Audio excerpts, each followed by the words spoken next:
Well, all things excellence fam, we have officially made it. We are here doing what only 6% of people do, which is hitting 100 podcast episodes. And not only do we hit 100, we actually hit 100 in a year. I remember a year ago this week when we were launching this, and we popped out the first 5 episodes because you should always launch with 5 episodes. That's what my podcast coach said. And I remember I plopped myself up on the kitchen counter as Kobe was cooking. This is a common thing. No, he's cleaning. I usually cook the dinner and he cleans it up. And then usually while he's cleaning it up, I hop up on the counter and I sit there and I share all my thoughts of the day. And I said, I think I need to do 2 episodes a week. And he said, okay, why? And I said, well, I've been doing a little bit of research about everyone who becomes great. And it looks like they're all out there doing 2 episodes a week because you're creating this, constant content and you've got to bank enough episodes. And it's kind of a whole thing, unless, you're some like reality star and you're just shooting at the gates, whatever. And he said, okay, I only have one concern. I said, what's the concern? And he said that you would have enough content. And that's when I said, well, I just did for like 10 to 15 years, somewhere in that range of like 10 to 15 years, I was doing 2 to 3 trainings a week minimum to my sales team. And I always had to come up with new content there. So if I can do it there, I can definitely do it here because I'll be having guests. And he said, oh my gosh, I didn't even think about that. Absolutely. I know you can. And so that's when it was decided. And then last summer, when I went on that summer sabbatical for about 6 weeks and we didn't have to record any episodes, I said, didn't have to, I was tired by the time we hit that 50 and I was ready for a break. And it gave me that season to just rest and restore and to step back and to go, do I still want to keep doing this? And why am I doing it? And who is it serving? What messages am I receiving from people? What episodes are hitting and what aren't? And looking at metrics and what the messages everybody had sent. And just analyzing it, because you always should, right? You should always, when a season is ending, sometimes a season of life or literal season, right? Like it was summer. I always pull back and go, what do I need to start, stop, continue, and enhance? I'm always looking at, what are the 8 areas of my life and how are those going? And then you guys know the coach I'm working with right now, she has me ask myself with everything, am I passionate about it? Does it align with the quality of life and how I want to spend my time? And does it pay me what I'm worth? And so, we did that last summer with this podcast. So you can hear that episodes 50 and 51. You hear a lot about reviewing all of that and what it looked like. And that's when I realized that if I did it properly and the timing was right, that we would hit 100 episodes by our first birthday. We'll call it the first birthday, anniversary, whatever, of this podcast. And that made me really excited. I wanted to be able to hit that milestone because I know what it means logistically as a podcast to be able to do that. And so, it was a lot of, I think, pressure to figure out, what am I going to do for my 100th episode? Do I want to have a guest? Do I want to have one of my coaches or one of my mentors on here? What content did I want to bring for this episode? And I'd been thinking about it for months, honestly. And about 6 days ago, I was having a conversation back and forth with my friend Claire, and I just said to her and I previously had a shared career avenue. And so we were together a lot in that career avenue. And now we're both we have that still a little bit, but we're still we're both really building different things. But we both love being champions. We both love excellence. Claire will be on here someday. She's the coolest. And I realized in conversing with her that, we really can have it all. We really can. And sometimes it doesn't come from where we think it's going to come from, but that if we're really honest with ourselves, we can really have it all. And from that, I grabbed a pen and paper, and this is how this happens most times. I swear it's the greatest God download ever that the best episodes come from. And I just realized that there were 8 things that were the most impactful to me in 2025. And that doing 100 episodes, these 8 things, doing 100 episodes taught me as a leader and a business owner and a wife. And so, number 1 is we really can have it all.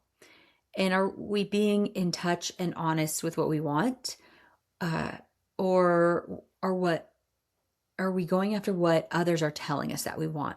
And I can say that I am so guilty of that, of easily getting, wrapped up in what I'm seeing other people go after and what the loudest voice in the room is convincing me that I want. And so we have to ask ourselves, is what I'm saying I want and what I'm thinking I want, is this from like a group think, or is this the culture I'm around, or is it watching social media that causes me to believe that this is my dream and what actually is my dream?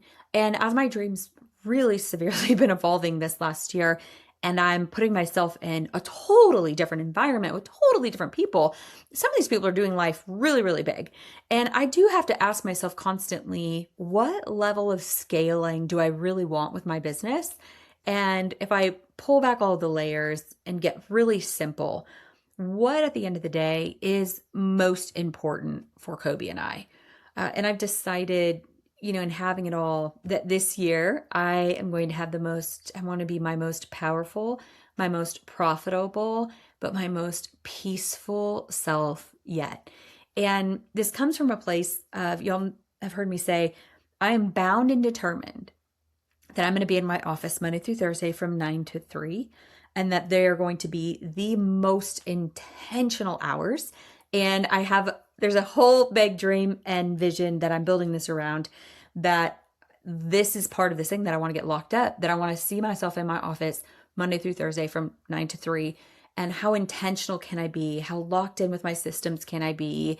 And I'm refusing to subscribe that we always need to be in this energy of busy and over full and stuffed.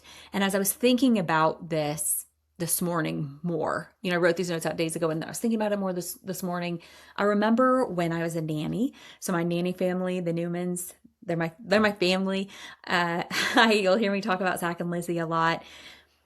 Denise, the mom, one day said, now I will tell you, I'm not an emotional eater. So I was probably asking her, I don't remember the context, but I would imagine that I do not understand emotional eating.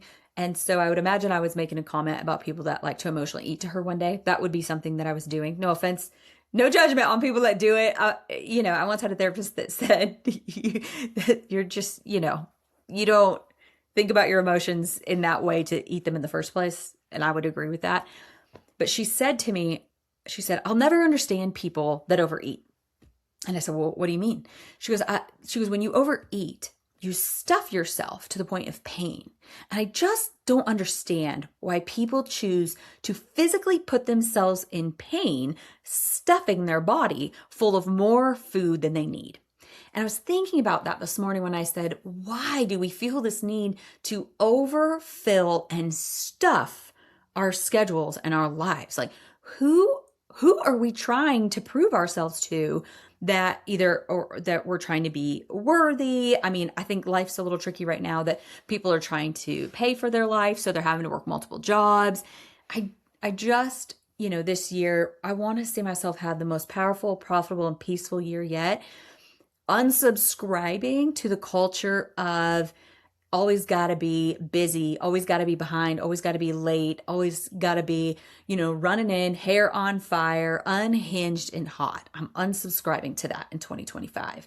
And I feel like I learned that from this last year when I indulged in that a little bit and had to take a step back and go, do I really like the energy of who I'm becoming? The second thing I realized in 2025 and through these 100 episodes is that if you truly wanted it, you'd have it. If you truly wanted it, you would have it. I feel myself getting emotional talking about this. This summer, on July 1st, a company that I've worked with for a long time, it's been a part of my whole life, they released that there was this trip to Switzerland you could earn. I hadn't been doing a lot with this for many years. Just, they are very lightly supporting my team and supporting my customers in that. It's a great business that allows you to live your life the way you need to live your life, and work when you can work and when it works for you. And Switzerland has always been Kobe's dream. Of all the places you could go in the world, Switzerland is the one that just Kobe's always wanted to go. And they hadn't had a trip there in like over 20 years, a long time. It had been, I think, 22 years I'd figured out. And so I thought, oh my gosh, this is it. This is it. This is God's sign of all the years that I ever wanted this and that I had set this as a goal. Like, this is it. This is the year I'm going to go after this. I'm going to get it. Like, this is just God's sign. His delay is not his, denial. This is mine. And as the year progressed, when I got into about October, I realized that I was letting a lot of other things come before the work that needed to happen to earn this trip to Switzerland. And I had to ask myself, am I sabotaging it because I don't believe that I can, or because at the end of the day, I really just want an adventure and an experience, and I don't actually care how I get it. And so I had to realize with myself that with all goals I set, if I truly wanted it, I would have it. Because a goal that I did set was to do these 100 episodes. And I did them. And it was not easy. And it was so hard. And it was honestly really expensive to do. I pay somebody a lot of money to make this happen. And there's no direct revenue that comes from it. And so hitting this 100 episodes made me realize that there is not a single goal that I ever set that I don't reach if I really, really want it. And so I've started to allow myself to release old dreams and the visions and the life that I've attached to those goals. Because I think we can get really stuck there. And I know it was October 2024, Kobe and I were playing pickleball. And he said, I'd asked him, like, do you think it's the season? Do you think the season of my life is over? Do you think that I need to move on? And he said, I think that you are no longer in love with the avenue of work. You're in love with the results that the avenue of work can give you. And I think that all you really want is the lifestyle, and maybe you might need to figure out a different way to get there. And so it's all tied in that. Number 3, make sure that you're slowing down, because you might be in the middle of your next Belle Epoque. All my Emily in Paris friends know what I'm talking about with this. If you have not watched the latest season of Emily in Paris, she talks about your Belle Epoque. And I took 4 years of French. I've been to France. Anything French, I'm here. I'm loving it. And Belle Epoque means your most beautiful era. And it references this time in France, this Belle Epoque. It's literally this era in France that they named it the Belle Epoque because it was their most beautiful era of their country. And they talk about it in the show.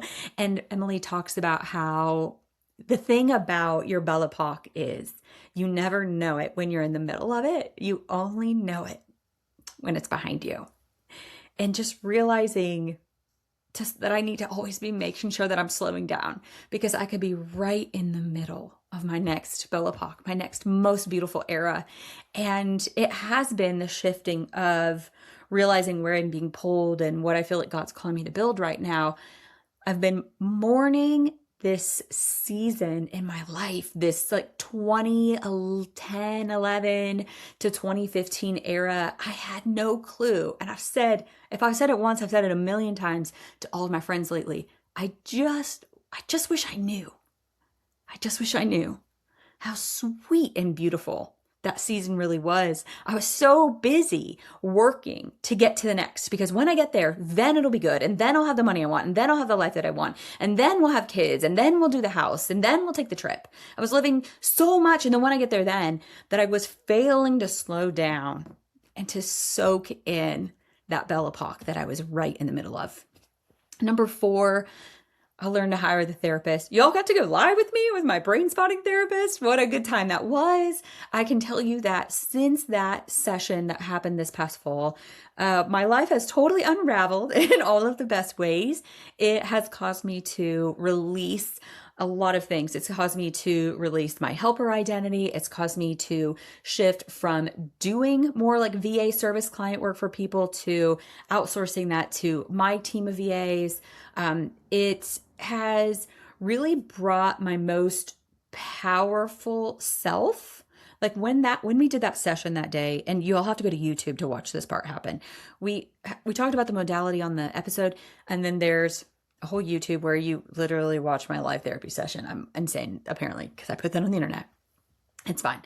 And so what we did in that was we brought my most powerful self that happened from 0 to 25-ish, 30, like not quite 30, probably in that mix. 25 to 30 was my most powerful self was getting beaten down really hard in the career that I was in. But 0 to 25, I was unstoppable and untouchable and only but awesome, right? Champion self, my Superman self, and no Clark Kent, wasn't behind any glasses. And so in that therapy session, we took that 0 to 25 most powerful self and we brought her into the room of that most wounded self that happened around that 27, 28-year-old up to, almost 40-year-old. And we brought her into that room and we grabbed a hold of that wounded self and we told her, you don't need to live here anymore.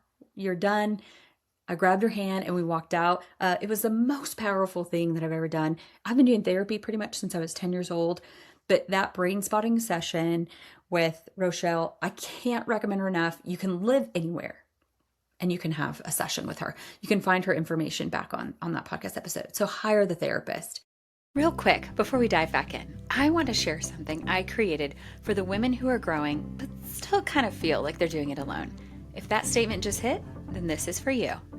I've never felt so aligned and so alone, is the message I kept hearing as more and more women were falling in love with their life doing what they were born to do.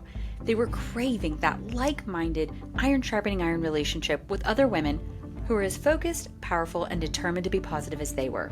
And that is why I created the Growth Collective. It's our All Things Excellence book club community where you don't have to read the book because audio and PDF Cliff Notes are provided for you. There's a community for you to connect and network with other growth-minded women, plus 2 monthly Zooms where you receive connection and live coaching from me. Head on over to chelseadbc.com/book club to join us. All right, let's get back into it because what you're hearing today is exactly why spaces like the Growth Collective exist. We were never meant to grow alone.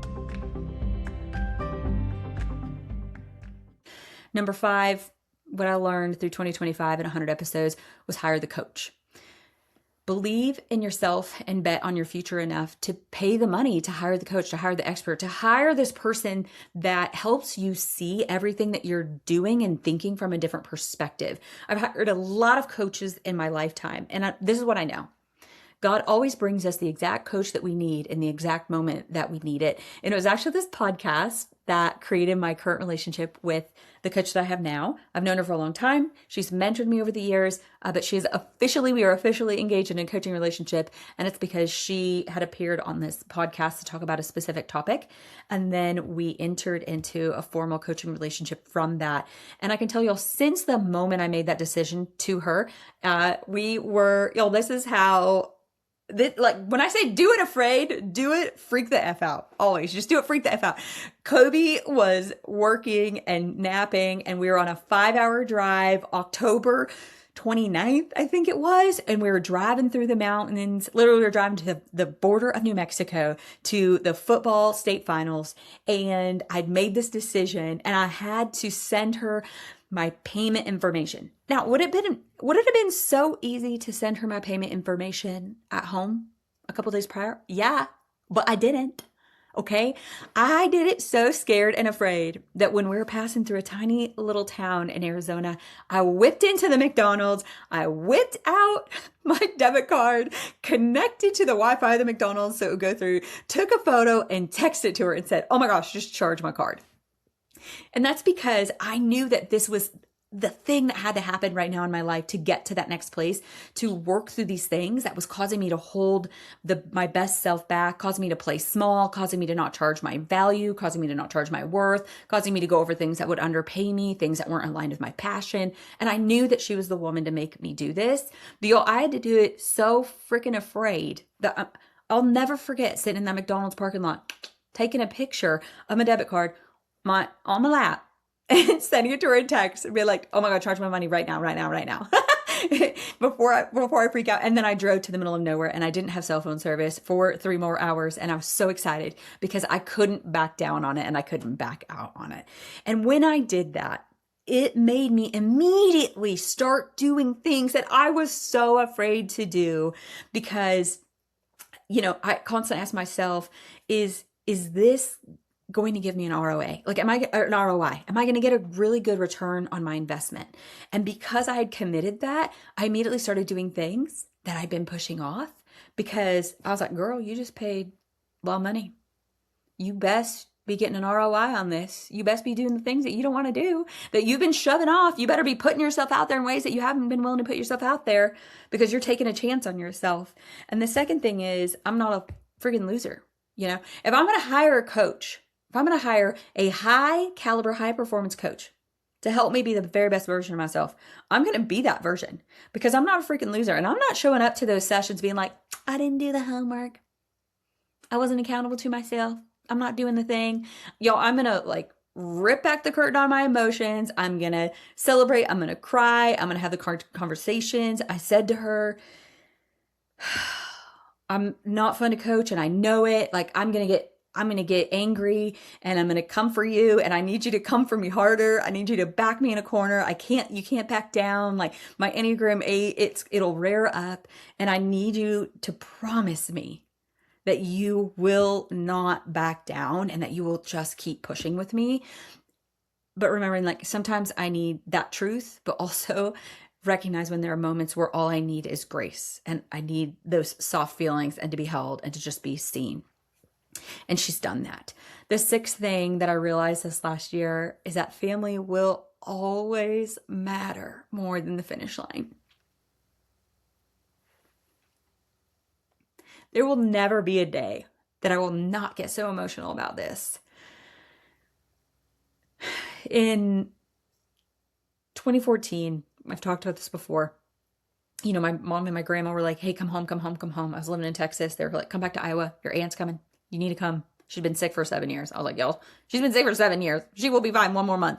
It was March. I'm like, I gotta finish this goal. I had this special colored car that I was like, I gotta earn this. I wanted to earn this my whole life and I'm gonna finish it. I'm in the zone. I'm landing the plane. I will go see her in a few weeks when this is done. Okay. She's been sick for 7 years. It's gonna be fine. Well, in the end, it just wasn't fine. And that destroyed me in that season. It was 2014. I was 29 years old and I couldn't have been more mad at myself and mad at the person that I was trying to prove that I deserved to be in the room, because part of the goal was mine, but the timing was I couldn't live one more day with this person constantly making me feel like I didn't deserve to be in the room and that I wasn't worthy of it. And I don't struggle with worthiness issues. Probably the problem was the opposite. Was you're so determined to make me feel inadequate and small and not worthy. And I was born worthy and I know it. And I'm going to prove it to you that I am. Very Enneagram 8. I was very Enneagram 8 bulldozer mode at that moment. And I tell y'all, it destroyed me because I did the work to show her I deserve to be in the room. And even when I hit that accomplishment, this work boss type of applied mentor, whatever you want to call it, it still wasn't enough for her. It still wasn't good enough for her. And my aunt did pass away in that time and I wasn't able to see her. But what I can tell y'all with that is it changed my life drastically, because this summer I chose to ignore a finish line that was important to everybody else and should have been important to me. And I chose to, I've talked about this, go to this truck show that my brothers were doing and running, and to be there with my niece and nephews and to be there with my family and to celebrate this. And, now it's turned into our annual trip that Kobe and I will always do back home to Iowa. And it's always going to be over this year end. And I've realized if I don't finish it early, then it's just not getting finished. And whatever I don't get done is up to God and he can wrap it up for me. But I will say that in the learning of that, all in the same time where I have chosen to forgive myself for, putting work and achievement ahead of family, and also chosen to put needing to prove that I deserve to be there ahead of my family, choosing the right things. In choosing the right things, I have watched God redeem this in my life 10 times full. And that even though I lost that last moment with her, God has brought an equally as wonderful, person into my life. My uncle did get remarried, and I tell people all the time, as sad. You're always sad. You always miss that person in your life. And as sad as I get, if I can't have her, I have the very next best thing in the person that he married. And I'm sure that God and my aunt, definitely wanted him to be happy. And I'm sure that they chose her for him. But I like to secretly tell Kobe all the time, I think that God also chose her for me, because she is exactly the person that I need in this adult era of my life. And so that relationship, though, I'll tell you, it really didn't come around the way that it has come around now until I started forgiving myself and forgiving others for missing that whole last moment that I could have had and releasing that anger. So the seventh thing that I learned in 2025 and through the 100 episodes was that all good things eventually end. But it's only so the next can begin. One of my favorite books I've talked about multiple times is Necessary Endings by Henry Cloud. If you have a struggle with endings or pruning or simplifying and cleaning out the clutter in your life, read the book Necessary Endings, or go to YouTube, search Dr. Henry Cloud, Necessary Endings. There's videos all over the place of him doing speeches about it. And basically the entire concept is the only way for a rose bush to grow into all it's ever supposed to grow into, the only way for it to do that is to constantly prune this rose bush. And the same goes for us. That by pruning our lives as we're going along, taking out things that no longer belong, it allows us to step into this next best era of our life. And I'll tell you all, death grip endings. I struggle with them. I've struggled with them my whole life. My senior year of high school, I would run around saying, this is my last this is my last this. Actually, it was like, this is my last first this, and then it was this is my last this. And I remember somebody, I think maybe it was like one of my aunts saying to my mom, what in the world is she talking about? This is my last first. And I remember my mom kind of laughing and rolling her eyes going, she really struggles when things end. So we are milking the lasts of her senior year every way that we can. I don't watch final episodes of things. I've never seen the final episode of things like One Tree Hill. And I don't attend funerals of people I don't want dead. I did not go to my aunt's funeral, and I did not go to my mom's funeral, my grandma. I just feel like I haven't seen or spoken to them in a while.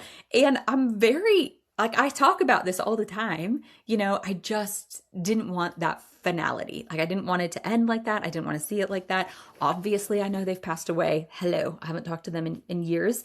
But that's that aversion that I have to things ending is I don't even go to funerals, that kind of thing. But what I've realized this last year is if I keep death gripping old things, old identities, even old, something as simple as the book of Illusion of Money, there's the story again about the waitress, right? Death gripping old clients that are paying you far beneath what your current value is, it will always drag you down, right?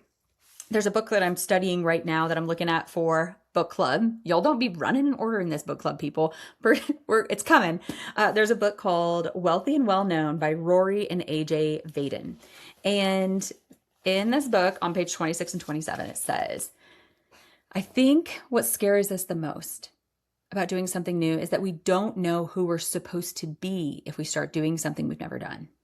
The idea of leaving behind a trade, a profession, a career, or a company makes us feel like we're leaving behind ourselves, almost as if we are left asking, who am I if this is not the thing that I used to do? Your new life will always cost you your old one. And in the book Wild Goose Chase, it talks about, there's a question that says, what identity do I need to lay down in this current season to be able to step into my next best? And so remembering that all good things will eventually end, except for marriages. My marriage is going to be great this entire lifetime. But I guess it'll eventually end, we'll die. But only so you can really begin that next best season. And number 8, maybe the fulfillment of a dream will look a little different than you thought, but be stubborn with the vision and flexible with the plan. I was driving through the desert in November 2014. I'd driven my pink Cadillac from Dallas to Phoenix. It's just 16.5-hour drive. And I'd worked here for a few days, and I was driving back, and I was listening to this book called The Healing Code. You don't need to read it. It was kind of a thing back then. And basically, it made me realize that who I was in that very moment, emotionally, physically, energetically, everything, all of that cellularly would be passed on to my children. And once I knew that, well, you know, like if you don't know, you don't know, right? Like no judgment because you don't know. But once you know, you hold this new responsibility to do something different. And so I remember just kind of making a vow, I guess, to God in that moment saying, I'm going to clear out a lot of this clutter in my body physically and emotionally so I don't pass this on. So in the Bible, it talks about, the sins of the fathers of the 4th, 5th, 6th, and generation. Well, what that quite literally means that we couldn't understand 2,000 years ago was cellularly, we pass on the greatest parts of ourselves, right? Like y'all know, I love my maiden name, DeBruin. I'm death gripping it as well because I love it because it means so much to me in my character, like who I am and how hard I work and how responsible I am and how successful I am. Like it means a lot to me. So we pass those things on, right? We're passing on identities. We're passing on character traits. We're passing on, they say like, oh, it's genetic. Well, y'all know that I sit in the belief of like the more holistic thing.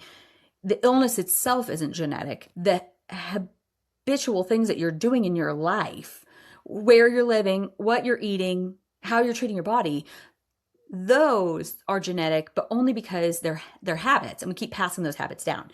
And so I knew that there were some things that I had to change, that had to be different. I was no longer willing to pass on certain emotional things that have been being passed down for generations to the next generation from me. And so I just made that vow, like, God, I'm going to dig in. I'm going to work harder on myself than I've ever worked.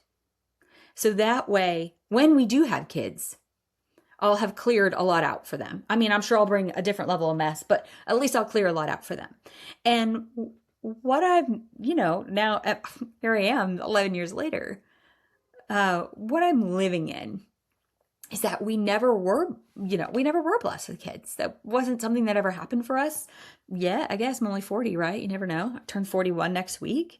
And I'm still holding on, y'all. Still, till those eggs stop dropping, I'm still holding on.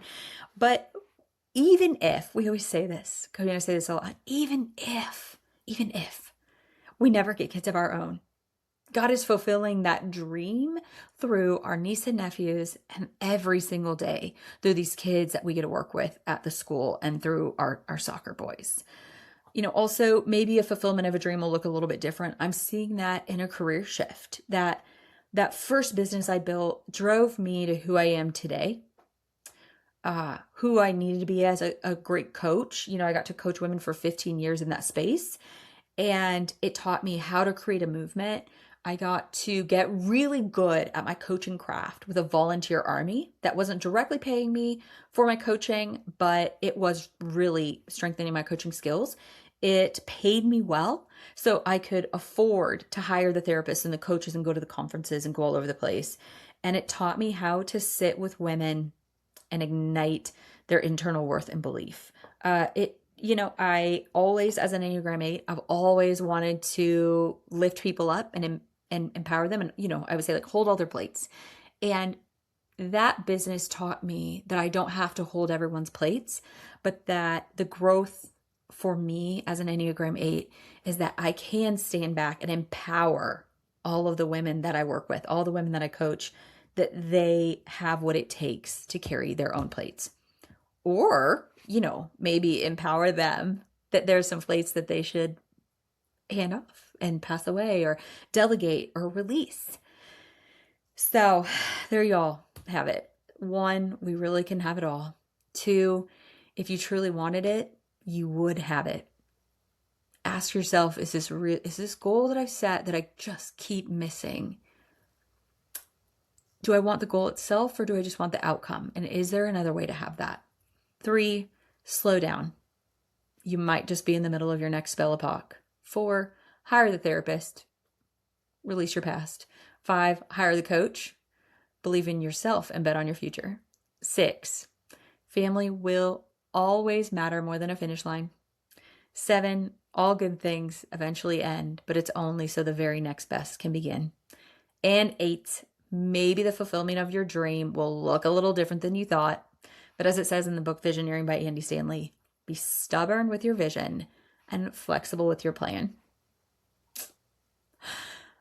There we have it, y'all.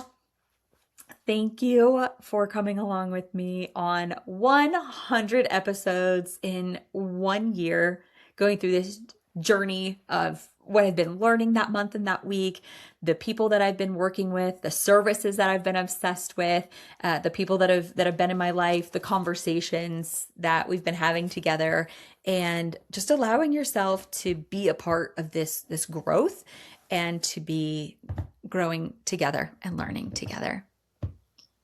I cannot thank you enough for continuing to show up and listen. I appreciate you. We are taking a little siesta, y'all, because that's what we do. We're wrapping up season 2 today with this episode, but we will be back Wednesday, February 4th. And, we'll be coming in hot once a week, Wednesdays only, with some specialty Friday episodes every now and then. But there we have it, y'all. Season 2, 100 episodes, officially a wrap. Thank you for listening, and we will absolutely talk to you all next time in season 3. Thanks for listening to All Things Excellence. If something landed with you today, I'd love for you to follow the show, share it with a friend, or leave a quick review. It helps more women find these transformational conversations. And if you're ready for support with your next step, or needing someone to stand in the gap with you to figure out what that even is, I'd love to create that space for you, and my intro clarity call is a great place to start, because life is too quick and too full to have to figure it out alone. Until next time, All Things Excellence fam, thank you for listening.